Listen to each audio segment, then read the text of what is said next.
Sanibonani. Unibikelayo umthandazi wenu uDlamini.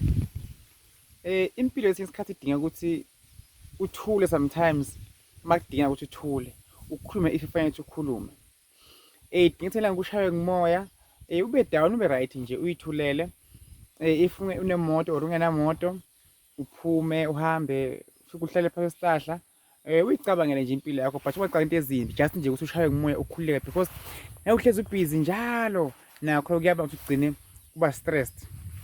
Niyazi ukuthi mina ngumthandazi, yonke into emisebenza ngomkhuleko. Ngiyabinga eSwaziland, Mozambique, UK, America, Zimbabwe, South Africa wonke, Botswana.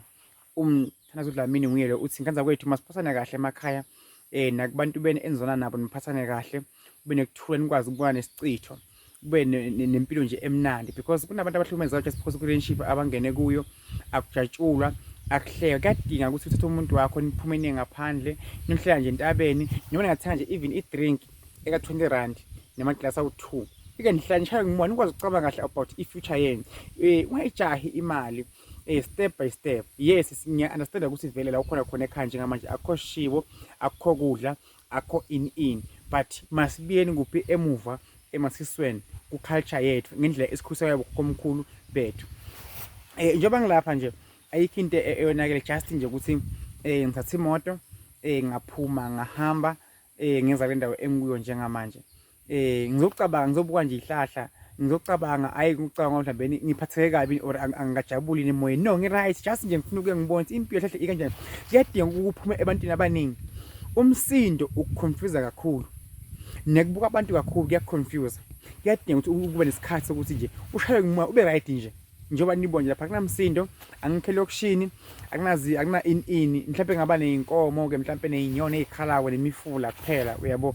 So impilo kanjalo.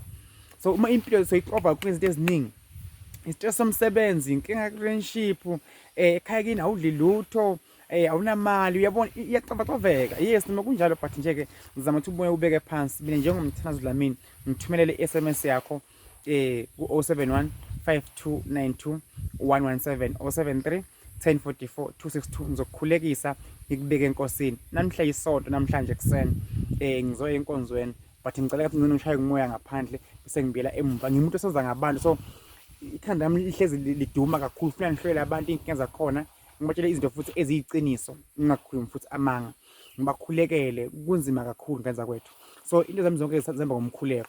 Asengikuphe ngomkhuleko omncane, mbukelo khona ekhaya njengamanje lapha ekhaya. Uyayazi inkinga obhekana nayo, uzoyizwa uma sengiyikhulekela.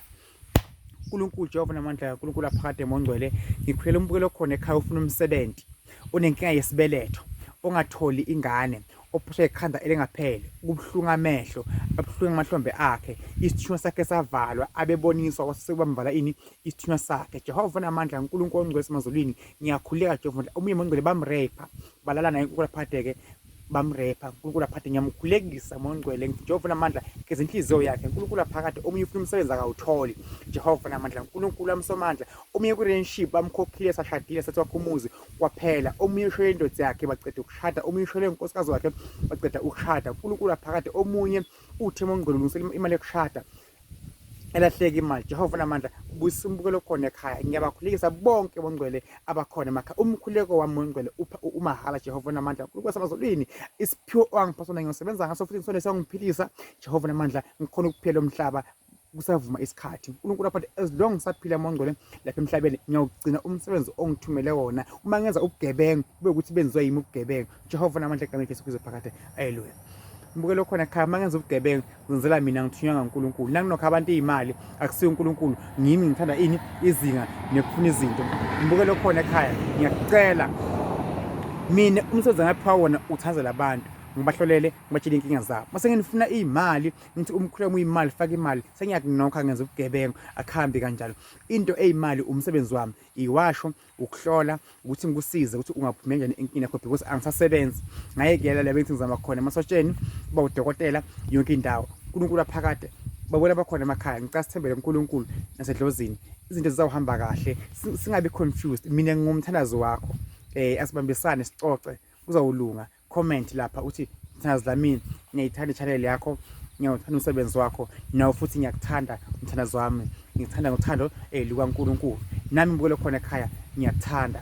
Le ndlela oyiphilayo le mpilo okuyo ziphathe kahle. Isikhathi samanje nabo HIV nabo corona fake imask.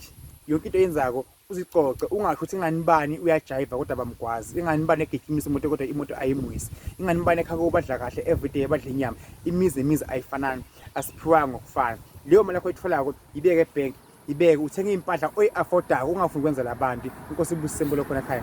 Ngiyabonga.